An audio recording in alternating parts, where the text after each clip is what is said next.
আসসালামু আলাইকুম রহমতুল্লাহ।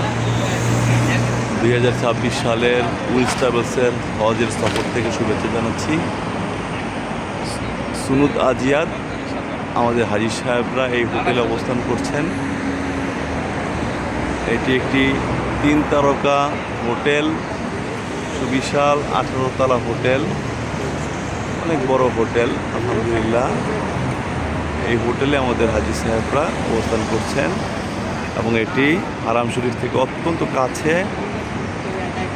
সৌদি বাদশাহ এই যে বাড়ি দেখতে পাচ্ছি আমরা, এই সৌদি বাদশাহের বাড়ি এই পাশে জাস্ট অপোজিটে আমাদের সুনুদ আজিয়াদ হোটেল, এবং এখান থেকে হারাম শরীফের দূরত্ব খুবই কাছে দেখতে পাচ্ছি। এই যে দেখেন, এই যে বিল্ডিংটা দেখতে পাচ্ছি, এই যে ভবনটি, এই ভবনটির নিচে হলো হারাম শরীফের চত্বর।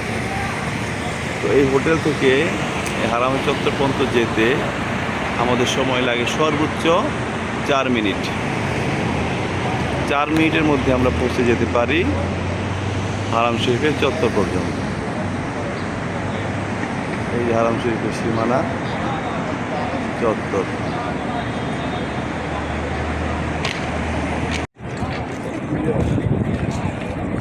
আমরা দেখতে পাচ্ছি king Abdul Aziz gate, 1 number gate, king Abdul Aziz gate. এটা র্যাম্প, এটা দিয়ে সোজা দোতলায় উঠে চলে নামাজ পড়া যায়। দার আল তাওহীদ 5 তারকা হোটেল, মক্কা টাওয়ার, আবু বকর সিদ্দিক মসজিদ,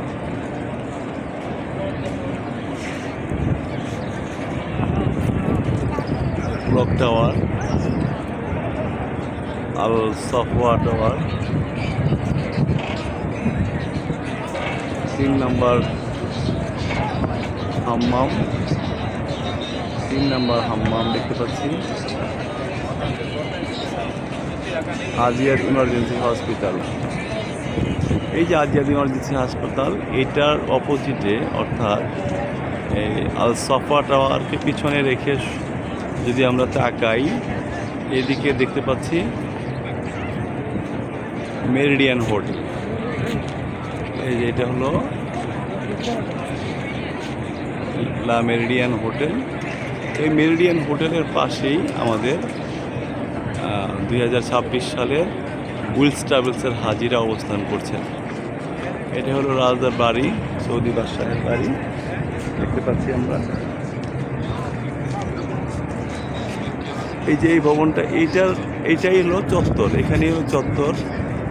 তো আমরা আমাদের হাজি সাহেবরা আমাদের হোটেল থেকে এই চত্বর পর্যন্ত আসতে সময় লাগে সর্বোচ্চ 4 মিনিট, এবং 4 মিনিটে এসে খুব সহজে আমরা কিন্তু এই যে এই র্যাম্প দিয়ে কিং আব্দুল আজিজ গেটের পাশে যে র্যাম্পটা সোজা উপরে উঠে গেছে, এই দিক দিয়ে সোজা আমরা উপরে উঠে যাই, এবং যে কোনো সময় অর্থাৎ নামাজের আজানের সময়ও যদি হোটেল থেকে বের হয়ে আসি, তবুও আমরা এসে আল্লাহর ঘর বাইতুল্লাহ দেখে নামাজ আদায় করতে পারি।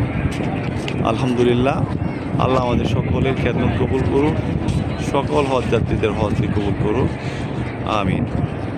আসসালামু আলাইকুম ওয়া রাহমাতুল্লাহ।